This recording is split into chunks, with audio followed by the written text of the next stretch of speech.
ମୁଁ ଜିଲ୍ଲା ସଭାପତି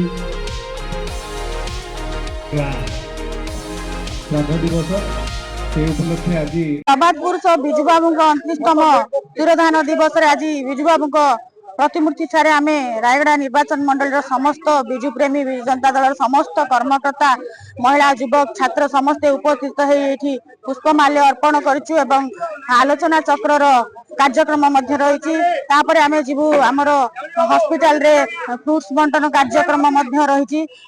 ପ୍ରବାଦ ପୁରୁଷ ବିଜୁ ବାବୁଙ୍କୁ ସ୍ମରଣ କରିକି ଆଜି ସମସ୍ତେ ଏଠାରେ ଏକତ୍ରିତ ହେଇଛୁ। ବିଜୁ ଜନତା ଦଳକୁ କିପରି ସଂଗଠନ କରିବୁ, ଆଗକୁ ବିଜୁ ଜନତା ଦଳ ରାୟଗଡ଼ା ଜିଲ୍ଲାରେ କିପରି ଭାବରେ ସୁଦୃଢ ଭାବରେ ସଂଗଠିତ ହବ, ସେଥିପାଇଁ ଆଜି ଆମେ ସମସ୍ତେ ଏଠି ପ୍ରତିବର୍ଷ ସମସ୍ତେ ଆମେ ବିଜୁ ଜନତା ଦଳ ପ୍ରେମୀ ଏକତ୍ରିତ ହେଇଛୁ।